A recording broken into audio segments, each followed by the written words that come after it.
มาสูงพี่น้องผู้ปันแห้งสื่อข่าวแซนมีเดียขอดังเสียงนะคะเนาะเมื่อได้ก็แมนงานในวันที่4นะครับเดือนธันวาคม2565นะครับ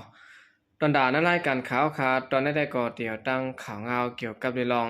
ไหว้เสปางกลุ่มตีเมืองเขในเกกลางซึกลอยเทียนในด้านของสิซึกมันเข้มแดบยาวภายด้านของสิซึกมันเอาเฮือมินปล่อยหมากเสะเว้งนองเขียวและเมืองกุดเฮ็ดให้มีคนตาย1เกาะขึ้นเยลูกไกวน้ำนะครับเดี๋ยวดังข่าวเงาในเซียวก็มาผักตอนปันพี่น้องเขากะนะครับวันนั้นสุดนะครับเขาคำว่าถ่อมด้วยเงาไล่ในเกกลางเทียนในด้านของสิซึกมันนะครับซึ่งมาในด้านเทียนในเขาในไล่กว่าอุปางกลุ่มกันตีคุยมิงนะครับเนาะ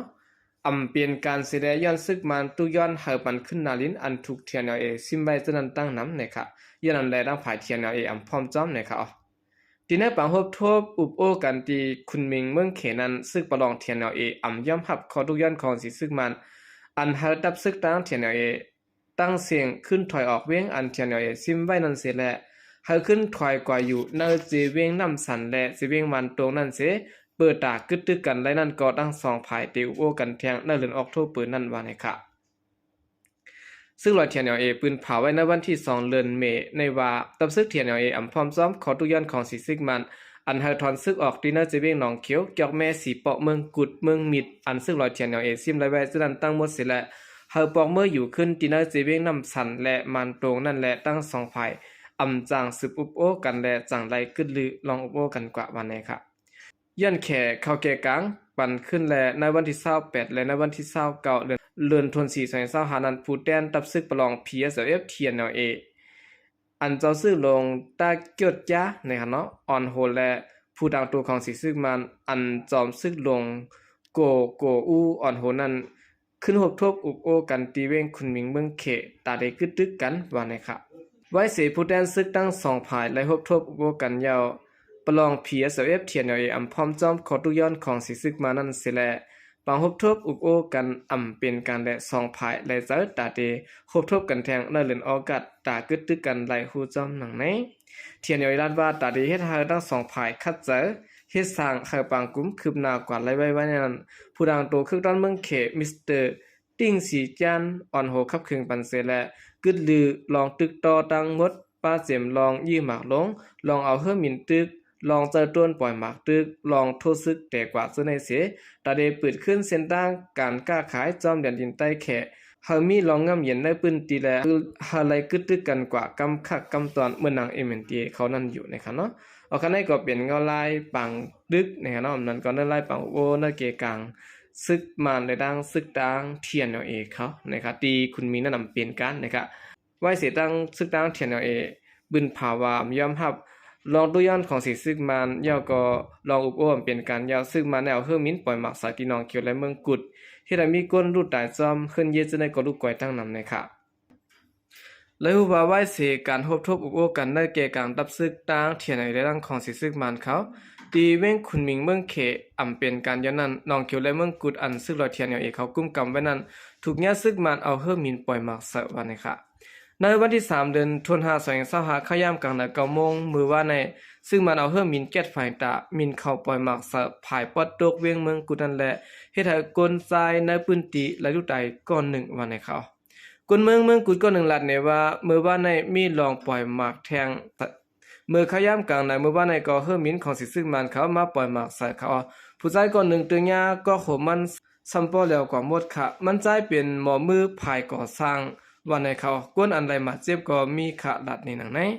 เมื่อในวันที่2เดือนเมษตอนขย่ำกลางค่ำนั้นมีเฮือมินมาปล่อยหมากใส่ปอดออกและปอดดวงเวียงเมืองกุดลองตุ้มเตอก้นหมาเจ็บลูกตายได้ก็มีเสตะก้วยกะว่าเฮ็ดให้ตีอยู่ตันเซาเฮินเยก้นเมืองดูก่อยกว่าซ่อมกำพองนะครับซ่อมหนังข้อมูลตีไลฮับผู้มันได้ก็ต่อถึงยามเดียวย้อนเปิดถูกเฮือมินซึ่งมันปล่อยหมากลงสารและที่เวียงเมืองกุดนั้นเฮ็ดให้มีก้นลูกตายย่อม1ก้อและหมาเจ็บ3ก้อนะครับตอนขย่ำกลางคำนั่นก็ของสีซึ่งมันเอาเฮือมินมาปล่อยหมากสะตีวันลงเวยน่าจะเบี้ยงน้องเขียวอันซึ่งตามเทียนเขากุ้มกับนั้นเสตะก้อยกะมีคนตุ้มเตะมาเจ็บซ้อมนะครับเนาะเอาคันนี้ก็เป็นไล่สร้างภายทางของสีซึ่งมันนะครับเนาะไว้เสซึกตางเทียนเขายอมหับขอตุกย้อนของสีซึ่งมันเฮาถอยออกละลายสีเบี้ยงในพื้นที่เทียนเขากุ้มกับไล่ซึ่งนั้นนะครับ อันนี้ก็ที่เป็นลายมีบเงียนของสิซึ่งมันแทงลายหนึ่งนะครับสืบเสนอข่าวขึ้นมาถ่อมด้วยข่าวเงาเกี่ยวกับเรื่องรองซึกป้องสู้เขียนแนวเองนะครับเนาะตึกซิมเอาไล่ตับบางเศร้าของสิซึ่งมันหาตับในสีเวียงมงนะครับคอมมาดีงงุ้นโคมตุ่มซึกจัดย่างเผือกเขียนอยู่เป็นเผาไว้ว่าเมื่อว่าในตับซึกย่างเผือกเขียนเอาไว้ดังตับซึกป้องสู้ยึดซิมไล่ตับบางเศร้าซึกมันหาอองดีในสีเวียงมงสิดอนหยองได้ปิ่นเตึงปากเกินนั่นนะครับของสิซึ่งมันตับคลายา60และคลายา74อันโฮมกันปักไว้ตีวันหนองกุ้งวันยินใต้กุ้งวันหยันเมียวอ่องนะครับวันหยากีอินซุนและดังวันตองสู้อันมิติในสิเวียงมงนั้นได้ถูกตับซึกบดปล่อยเสื้อสัตว์ย่างเผือกเขียนเอาเองเขาตึกซึม8เมื่อในวันที่28เดือนธันวาคม2020หาปนมานะครับในปางตึกนั้นก้นซึกของสิซึ่งมันได้ตุ้มเติดตายจอมและมาเจ็บกว่าตั้งน้ำนั้นปะดังแก้มผู้ก้อนซึก1เกาะและภูมิจันทร์แก้มขุนหัน1เกาะเสียมกายึดซิมไหลป้าเครื่องยิบกองกลางมักมือจืนยามตั้งนำไหนเขียนอยู่เขาออกข่าวไว้หนังไหนพอยามเป็นบางตึกกันนั้นเยื่อนของสิซึกมันจะตื้อเฮือมินเสแลตึกต่อจอยและเฮ็ดให้ตุ้มเติบป้าคนเมืองเยื่อนของสิซึกมันเขาปักเสาไว้จอมในวันซื้อได้และเฮ็ดให้คนเมืองในพื้นที่ไล่ปล่อยพาแบดโคของเฮือนเยเสและปลายเพปางตึกไว้นะครับเอาคันให้ก็เป็นข่าวเงาลองอันซึกย่างเผือกเขียนเอาเองเขาดึกซิมเอาไล่ตะปางเศร้าของสิซึกมันตีในเสเวียงมงนะครับเนาะสืบเสนอข่าวขึ้นมาถ่อมด้วยข่าวเงาเกี่ยวกับเรื่องรองกวนในเมืองห่มตุ้มลักหลอมเข้าเมืองไทยถูกตั้งฝ่ายสนับที่ไทยเขาตียับนะครับตีน่าเจเวงแม่สอดเจดอนตักเมืองไทยนั้นสนับที่เขาตียับได้ก้นหลอมเข้าเมืองผิดหมายมีอันแปบมกมาในกาต่างเตียงนะครับตั้งสื่อข่าวโซเชียลมีเดียจะบอกว่าใน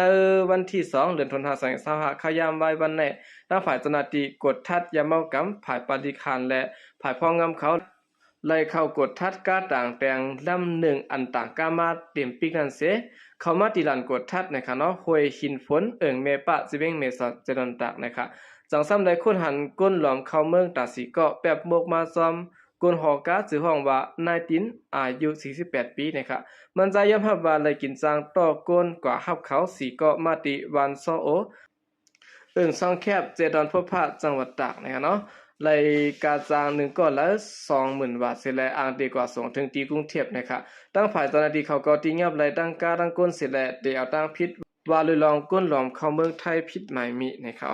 โอเคนี่ก็เป็นข่าวง่าวตั้งฝ่ายเจ้าหน้าที่ไทยเขาตีงับเลยก้นเมืองห่มตุ่มลักหลองเข้าเมืองไทยนะครับเนาะปีซ้ำว่าเขามาจอมกาต่างแตงสัตว์ปิกว่าในสิดาก็อ่ำรอตั้งฝ่ายเจ้าหน้าที่เขา